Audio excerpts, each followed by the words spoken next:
Asymmetrical Haircuts Justice Update with Janet Anderson and Stephanie van den Berg in partnership with justiceinfo.net. Hi, Steph. Hi, Janet. So, really, what a pleasure. Here we are, not only in the same city for once, but actually here together at the ICC.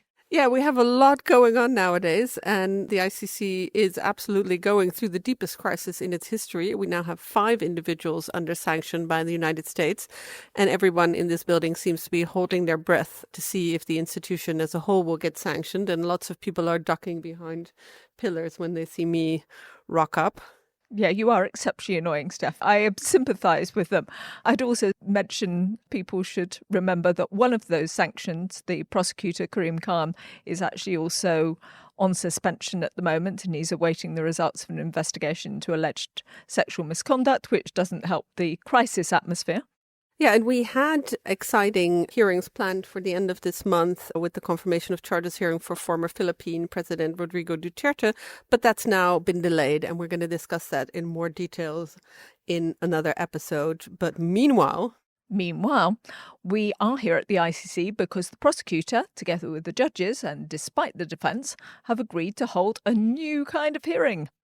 Yes, so the first time ever. So here we got what they were saying about that. The dock is empty of any potential accused. Joseph Kony is not present here today.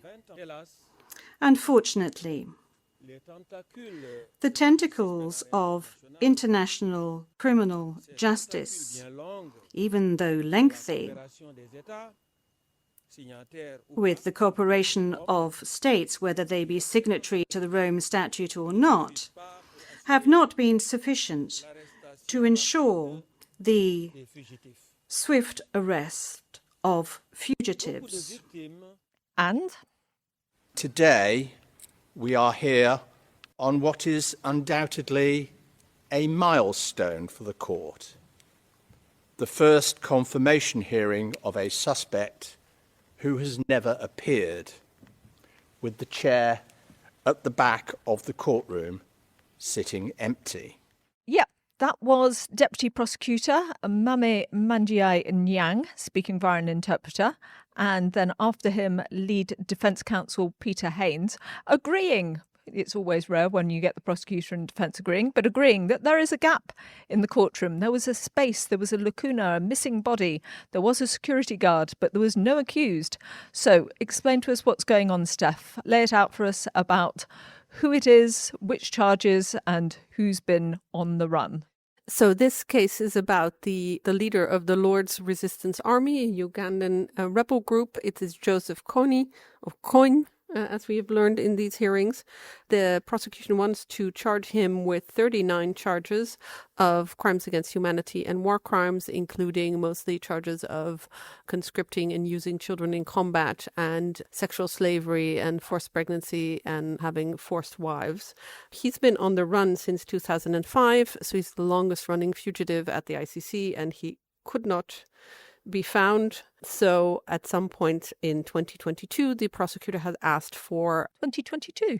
Yeah, in 2022, they first floated this idea to have a confirmation of charges hearing in absentia, which is rare.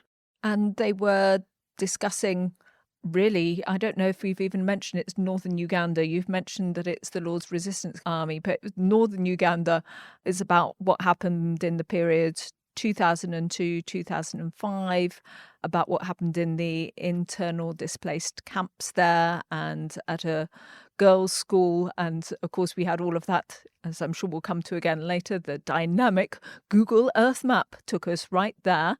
But we also had a quick chat to somebody before the hearing. Yes, we spoke to Michael Scharf, who is the former Dean of Case Western Reserve University School of Law and the president of the American branch of the International Law Association, and he explained a bit of the background. Joseph Kony has been on the lam for 20 years. He's the longest major person with an arrest warrant that has eluded justice for that length of time. And so ultimately they had to do something to show that the arrest warrant was still relevant. So we have a lot to discuss here, and joining us here in the ICC press room, is this your first time here, Lucy? It is, yeah. It's the first time I've made it out of the visitor area. So Lucy Gaynor from the University of Amsterdam, she's been in the courtroom alongside us for the last couple of days. We'll mention that she's written a masterful Substack where she was also musing on gaps and lacunae and what's missing. And we're going to go through some of the bits of the court process together with you, Lucy, and how the ICC are doing on this. The first impression was that it was very much set up like a normal confirmation of charges hearing. In some ways, the prosecution just introduced the bones of their case and then they went to more details in depth. But it was also different. And here we have Michael Scharf again explaining how it's different. It's a short proceeding. It's only 3 days long. And I thought that it might have been as long as 6 weeks. They could have made it a mini trial. So it is definitely not a mini trial. Think of it as the highlights of a mini trial in absentia. Yeah, what he was saying there, Lucy, is that this might have some highlights in it. Were there some highlights for you there? I think once I got over my initial expectations, there have been highlights for me. I was very critical of doing the hearing, but it's been unsuccessful for me in ways that were different to what I thought. And it has also perhaps been more interesting in ways that were different to what I thought. So I think for me, the highlights really, if you can call them highlights, are really the level of detail that we did end up getting during the trial, but also the completely different kinds of arguments that we got, not just over the details, but over loads of different issues. That was really, really interesting. Yes, Professor Scharf was actually also, when I was chatting to him, when we were both chatting to him, both Steph and I, he was saying he was hoping for some kind of blockbuster production.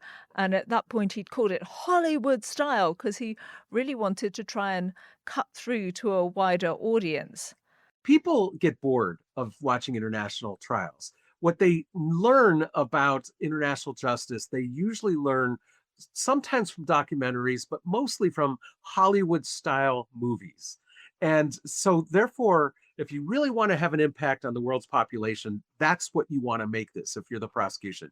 You only have a couple of hours to present your case. So I would wonder if they've spent a lot of time putting together a slick presentation, and they've got plenty that they can use because the Angwan case, they just finished a 3-year trial and they have all the highlights of that trial that they can use. And one of the interesting things about the Angwan case is one of his chief defenses was, it wasn't my fault because Joseph Kony forced me to do these things. Joseph Kony's the bad guy, not me. So he actually spent a lot of his trial implicating Joseph Kony. And all of that testimony and evidence can come in.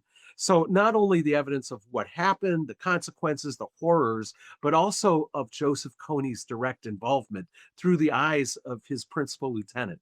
So they have access to all of that. And I'm curious to see how they utilize that in a very short period of time in the courtroom. So, Steph, how did you find the production values? Oh my God. Well, it wasn't exactly Hollywood. I don't think it was even Bollywood or Nollywood. I made the joke yesterday that I have a new Fit watch and it measures my stress levels and they're all over the place. And I'm apparently a very high-strung individual. So the stress levels are like at 80 out of 100 when I'm reading a book on the couch.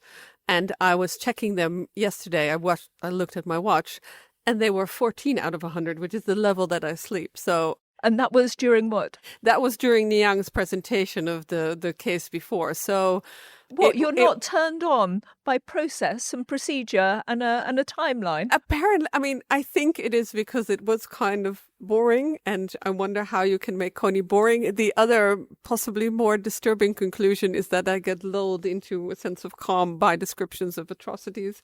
Our listeners will make of that what they will. But Lucy, Hollywood or no?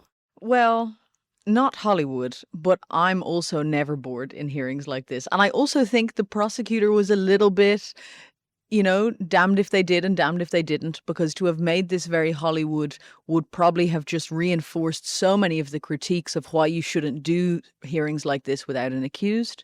But then because it's Kony and because he's been wanted by the ICC for so long, we also then went in with expectations that this would happen. So then people probably did feel a little bit more bored yesterday. But I think just the level of different discussions that have happened in the court, I think there's also been quite a lot of, at times, boredness, but also been quite some tension in the court and quite some emotion. And I think to watch that as an observer, I did not find boring at all.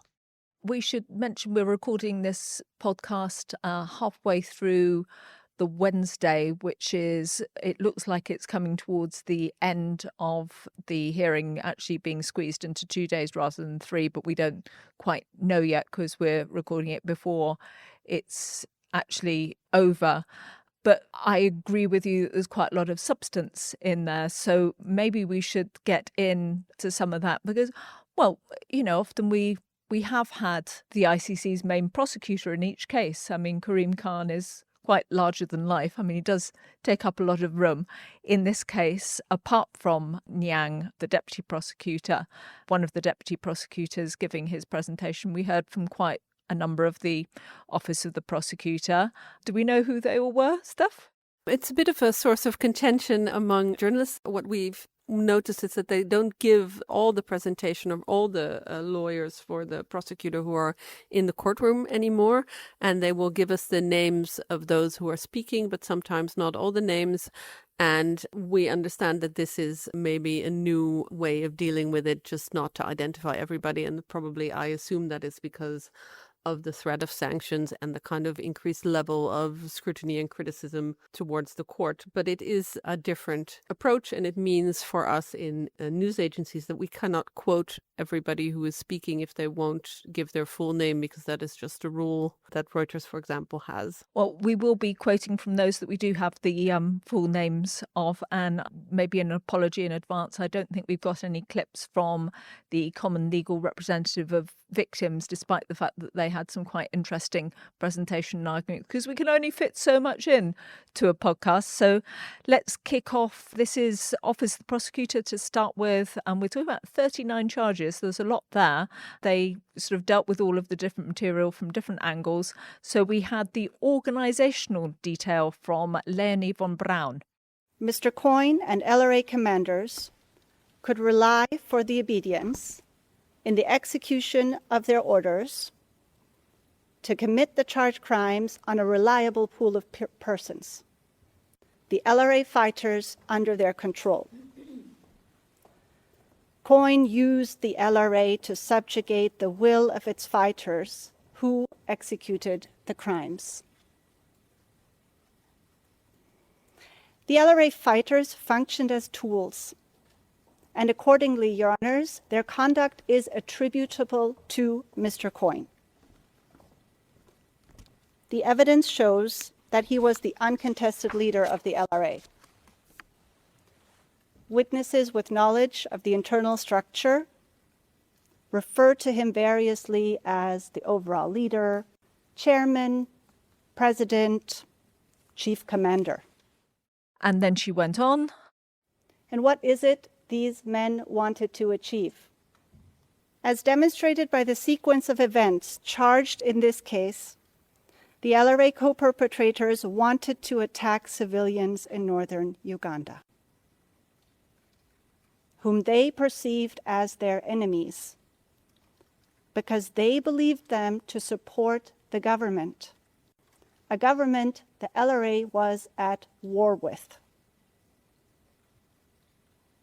But they also wanted to sustain the LRA, including by abducting thousands of women and children.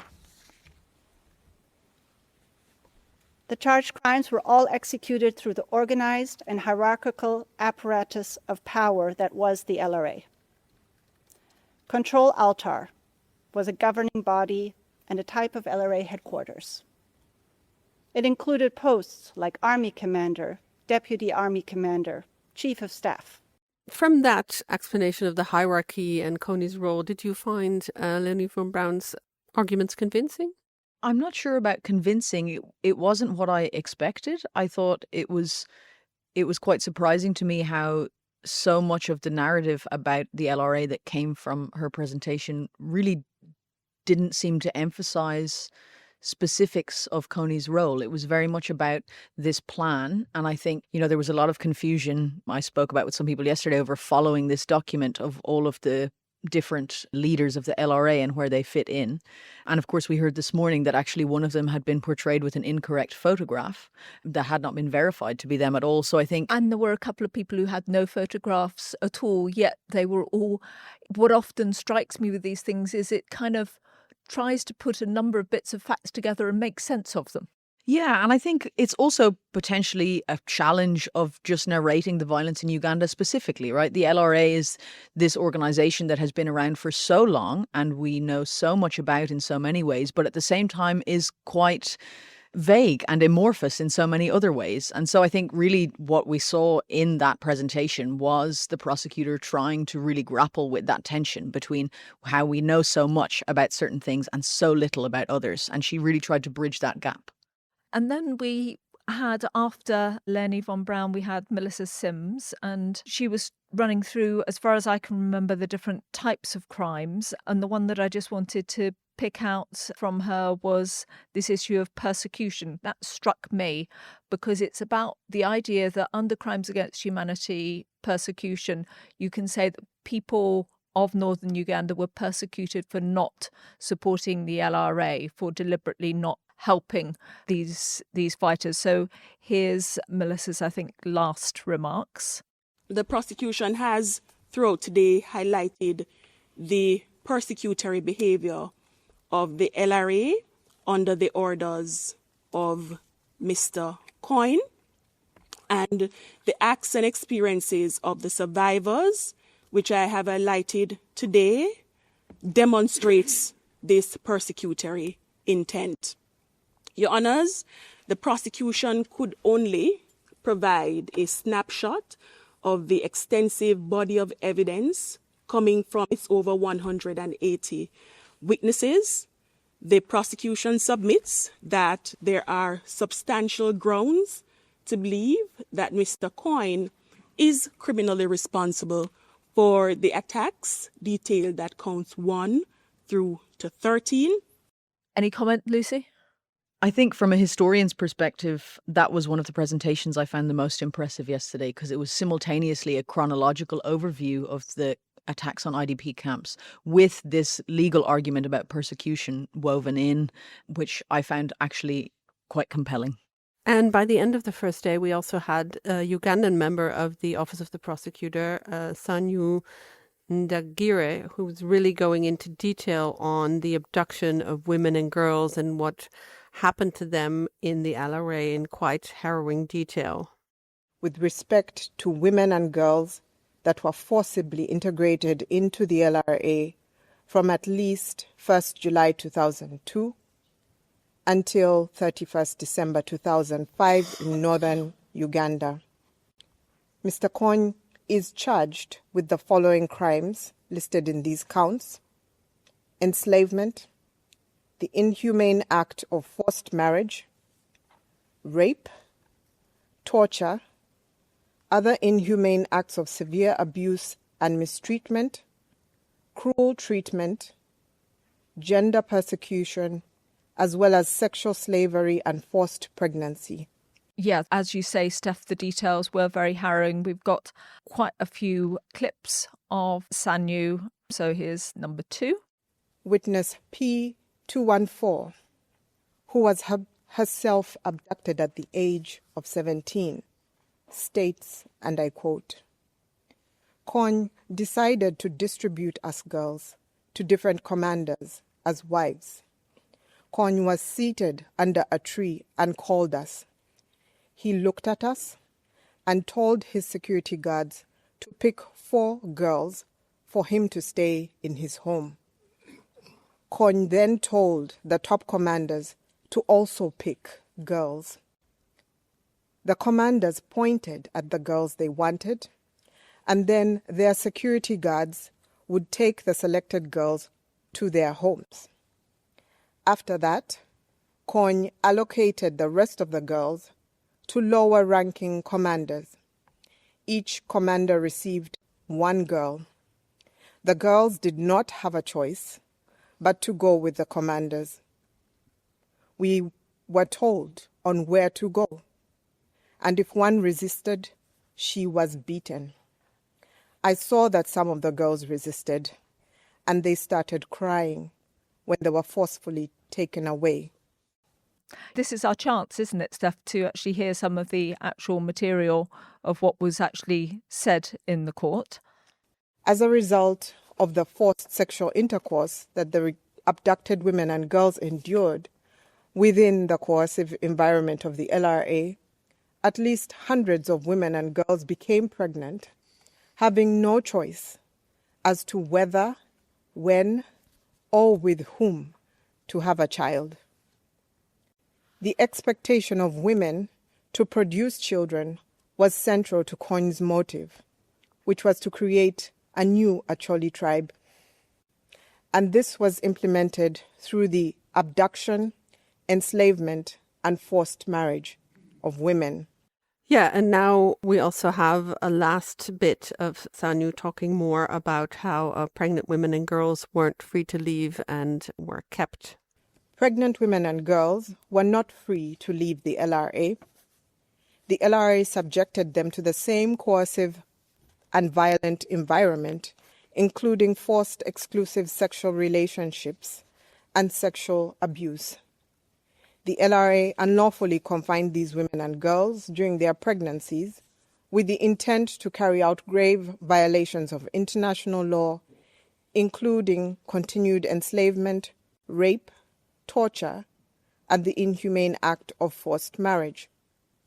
This included at least one of the victims' children fathered by Kony, who was born in Uganda during the charge period, while other children of Kony were conceived and born outside of the charge period and outside of Uganda. These witnesses confirmed the existence of a pattern of forced pregnancy with which Mr. Kony is charged. No, it wasn't the last. I picked one extra piece. Here's about the abducted women and how they were kind of beaten into submission in this. Abducted women and girls were subjected to a coercive and violent environment, including various forms of physical and psychological violence, often for a protracted period of time. Many were severely beaten and threatened with violence for resisting sexual intercourse, other sexual violence, or for merely breaking LRA rules. In the words of witness P236, if there is anything wrong, you are beaten. If you do anything wrong, you are beaten. Whew. So, Lucy, do you think the whole of that kind of substance, the real focus on what happened to women and children, did you find it really convincing? Yeah. I mean, it was overwhelming almost in every sense of the word, because there was just so much detail also from the victims' representatives today about the amount that individual victims, but also groups of victims as a whole suffered, not just throughout the charge period, but across the lifespan of the LRA's violence. That I think, to me, it has been very easy in the run-up to these hearings to kind of forget about a lot of that substance in a lot more of these more legal debates about the relevance of this hearing. So I think for me, those presentations were very, very impactful. I think also I noticed that I sat through the Ongwen trial, and so I've heard a lot of this testimony or related testimony before, and I kind of know what the kind of testimony is about the LRA, but to hear it laid out like this, I have a colleague here who hasn't sat through these trials, who was just sitting in the press room going, oh, Jesus. They're talking about 10-year-old, 12-year-old girls being abducted, being forced to have sex with fighters, being beaten if they're trying to escape. These are mild details of some of the horrors they tell. And I think we often forget, or we focus on the bigger picture or the legal things, and we forget those horrific details. So I thought it was good how they were laid out in this bit again. Yeah, for me, if we're talking about a concentrated, edited, quote unquote highlights, then this is it. to understand this substance and to have it just, because usually it would take weeks to go through this kind of testimony in court. And here we have bang, bang, bang, bang all the way through. But we're going to have to move on and turn to the defence arguments. Now, they've kept all of their stuff quite short. So, again, we're not going to go into a huge amount of detail. But my God, there were some really fascinating arguments there, weren't there? Where should we kick off with yesterday, Steph? Well, yesterday we started with two Ugandan members of the defense team, Jeffrey Boris Anyuru, who grew up during the conflict and really made the argument, what is the point of having this hearing? The people in Gulu want, and northern Uganda want reparations for what they've suffered, and this process will not provide anything. And that is also the kind of comment that we got back as, my colleagues went and asked former Kony victims and child soldiers, asking them, what do you think? And they're like, oh, great that this case is being taken up, but why are we spending all this money for something in The Hague when we are not getting reparations, for example? And then there's this issue of what's going on the ground, which is transitional justice. There is a process. I mean, it is incredibly long. It's taken forever to get there. But there is an acknowledgement within the capital, within Kampala, that there needs to be something more for the people of northern Uganda. There is the idea that reparations should come in locally at some point. And there's real confusion in northern Uganda about how on earth these hearings fit in with that bigger process. And here's another member of the Kony defence team, Lillian Atim. We have met political leaders, cultural and religious leaders, victim groups, NGOs, judges, lawyers, returnees, and many ordinary people. We've collected their views on the state of the nation, how best to expedite these historical events, their opinions on the ICC, and this process. Unfortunately, Your Honours, the words self-interested and experiment were repeatedly used to describe these proceedings. Ugandans find it hard to understand how these particular in absentia confirmation proceedings serve the interests of their country. Lucy, what did you make of the Ugandan representatives in the Kony defence team and their arguments about what's going on the ground?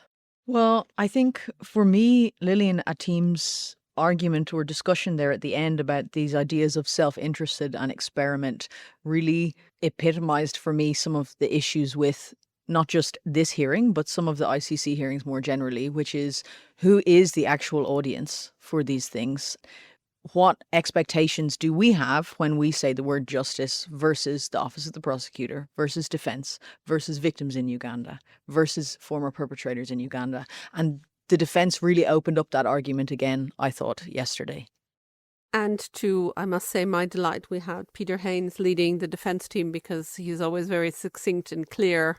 And it's lovely as a journalist to have a lawyer that you can get nice and snappy quotes from. And he definitely did not disappoint on that case. We have a bit here from him questioning, what his role should be in these proceedings, given that they've not been held in this way before.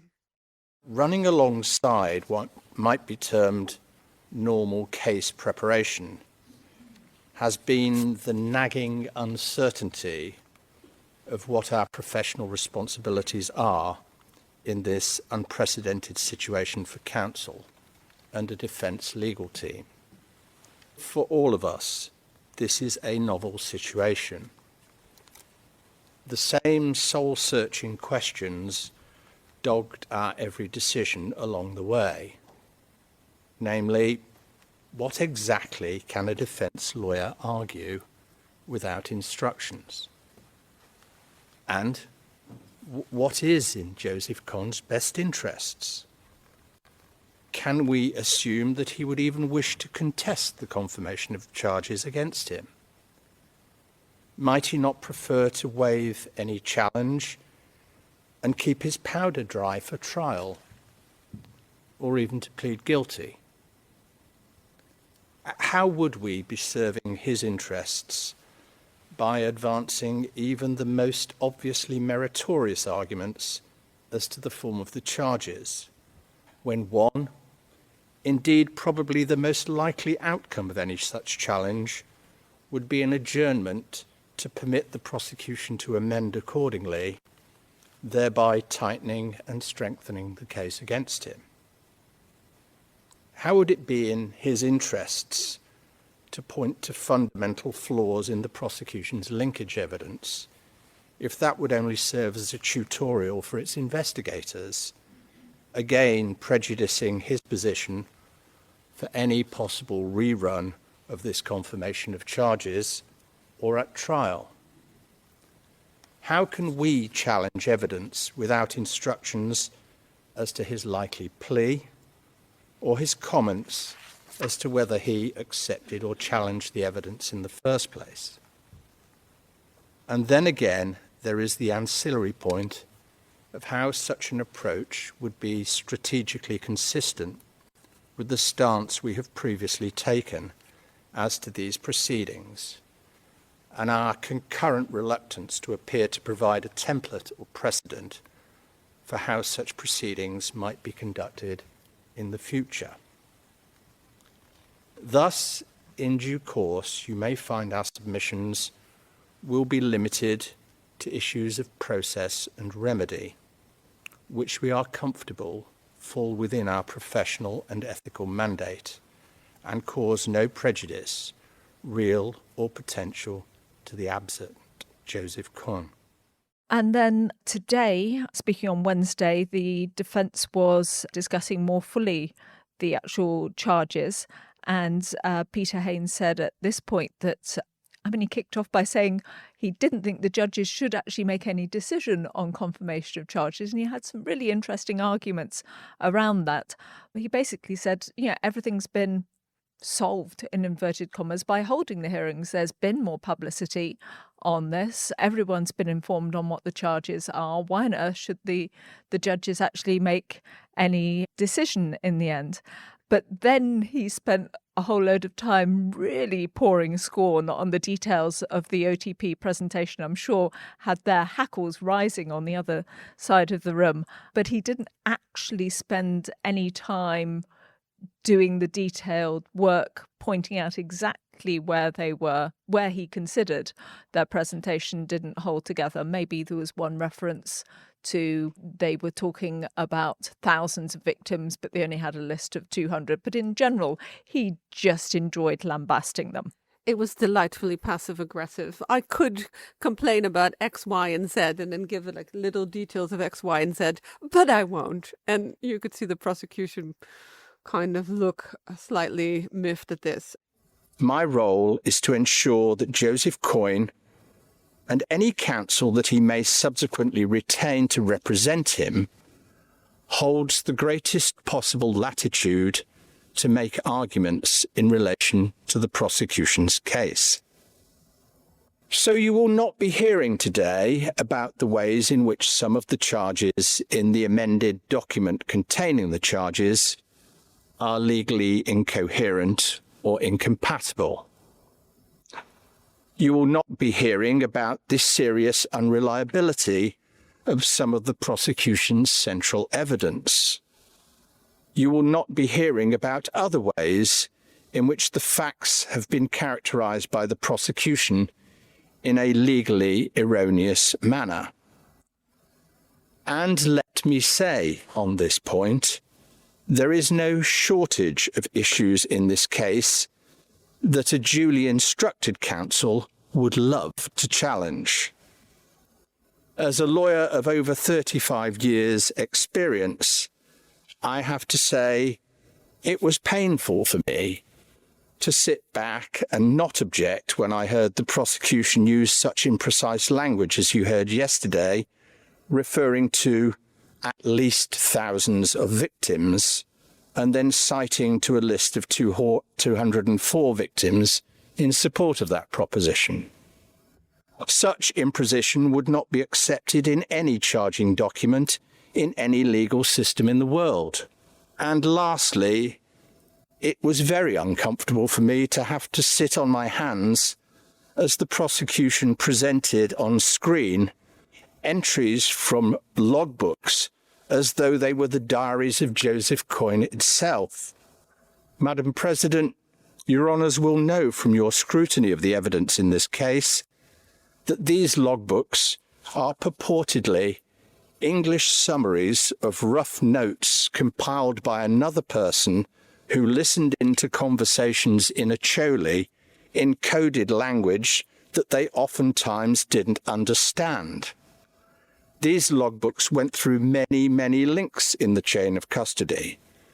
But I cannot go into any of that. That's just my personal irritation. Because simply put, in our assessment, it is not in Joseph Kony's interests to give the prosecution the opportunity to remedy the defects in its case while it still can, and attempt to make its case stronger for trial. Lucy, what jumps out of this defense case that he's trying to make that we really shouldn't have this confirmation of charges hearing? He's kind of fighting a battle from a bad position because these judges have already decided that they should have these hearings. So now his argument seems to be that they can have the hearing, they just shouldn't have a decision. How susceptible do you think they will be to this? Well, it was funny because I think it was quite a compelling argument because yesterday he spoke a lot about how they had opposed these hearings. And that is a difficult argument to make when you're making it to the people who've already disagreed with you about that, which are these pretrial chamber judges. Today, I thought it was interesting because he kind of said that the hearing has achieved what the prosecution ostensibly wanted it to achieve, although he did, again, slightly passive-aggressively note that, quote, reasonable minds may differ as to whether it was achievable at all. But the question that wasn't addressed in his argument was, and I don't think he was in a position to address it without potentially irritating the judges, was, if they have held this hearing and then don't issue a decision, why, from a judicial perspective, did they hold this hearing? Because, of course, there's all of these very expressive goals of airing things, but does that have to be done in such a legal way? Or can those kinds of tasks be better taken on by civil society organizations, NGOs? You know, so there's kind of then this, if we had the hearing and don't have the decision, are we back at square one with what is the point? And that was kind of the unspoken tension, I thought, in his argument. But I think that has to be left to the judges in the end.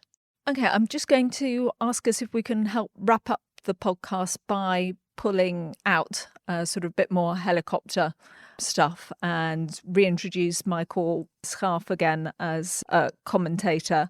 So the first issue here is the ICC actually turning to doing an in absentia trial. We know it's completely not what's happened at the ICC before, but it has happened in other cases.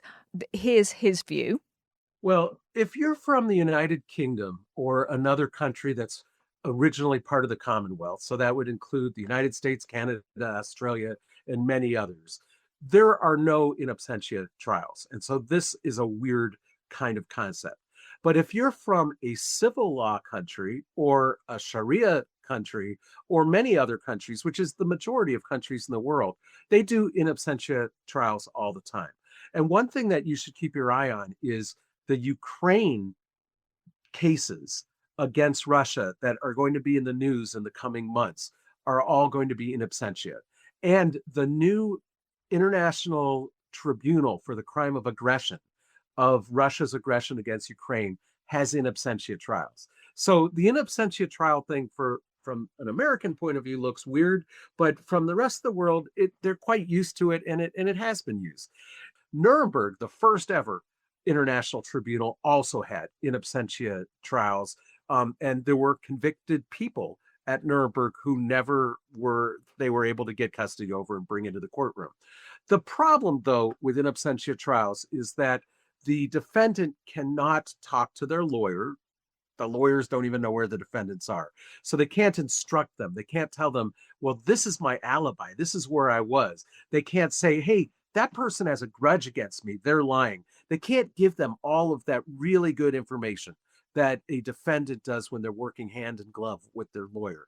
And that makes the lawyers feel like in absentia trials are unfair to their clients. You've just been through a day and a half, okay, Lucy, so far that we're talking to you of in absentia. Did it make much sense to you? I think what I'm quite surprised at is that it made sense in some ways, but at the same time, the whole purpose of this seemed to be to answer so many questions we have about Kony's role in the LRA, about the violence that Uganda has suffered, and about what the ICC can do about it. And somehow, I feel like I personally, as an observer, but also someone who has thought about this quite a lot already, has somehow ended up with more questions than answers at the end of it about what is possible for an international court like the ICC in situations of violence like this. I think we also have to look a bit at the big elephant in the room, really, which is Kony is interesting, but what happens after Kony? Why do you do this? And Scharf thinks that Sudan and Libya are the next two situations that might see also these kind of hearings in absentia, and maybe even climbing up to other suspects on the lam. It may be that they are teeing themselves up for future cases. And I would think that the first to be used with this proceeding would be the Saif Gaddafi case. That's the son of Muammar Gaddafi, the former ruler of Libya.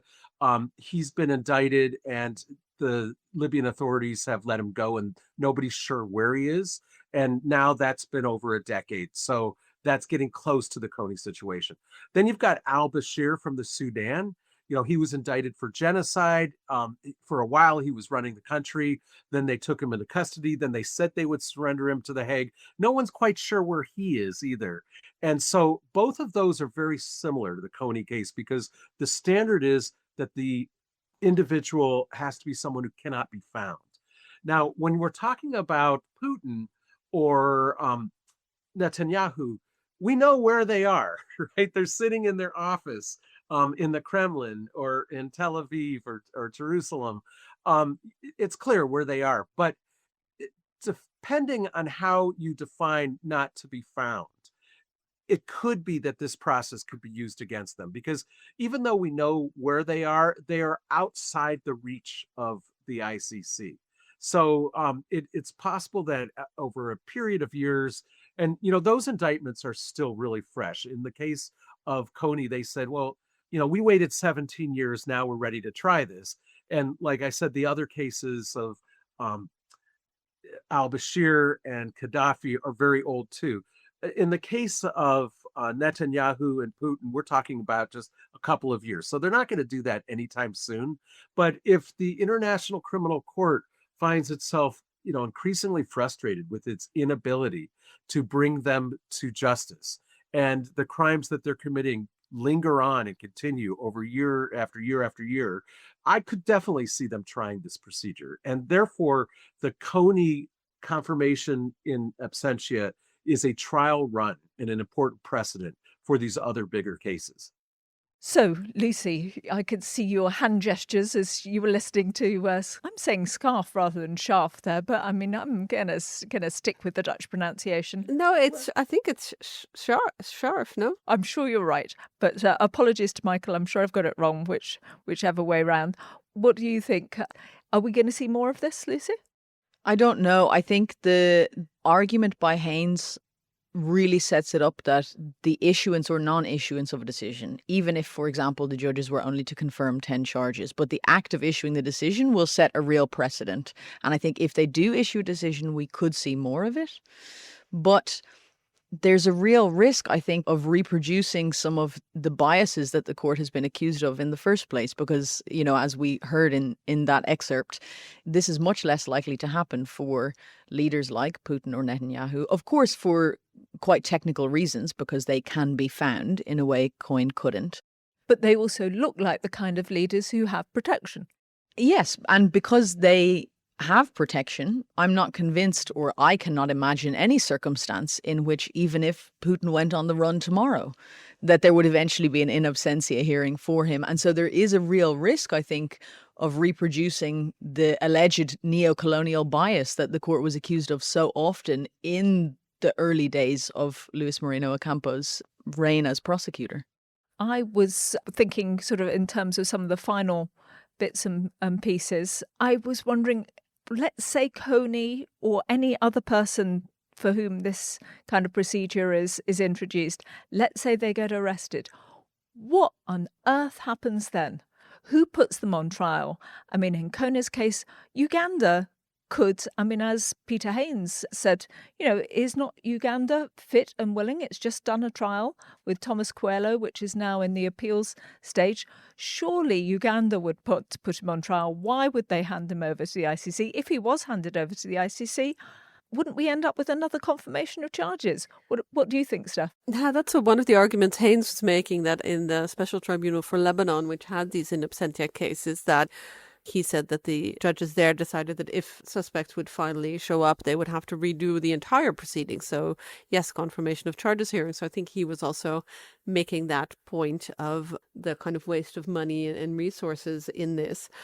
It's something that will need to be hashed out. And I think that's why the ICC went with a kind of a baddie that most people want to see on trial, to kind of see and test the waters of how this procedure would work before they try it out in other cases. But yeah, as Lucy said, those circumstances are very different.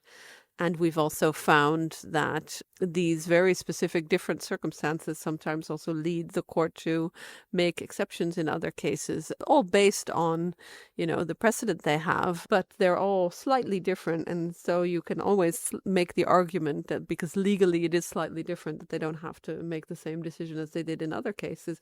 And I think that's something that whatever they decide in this case, future cases might also look at and be different than what's decided here. But of course, we've never seen it before, so this is the only thing we have to go on.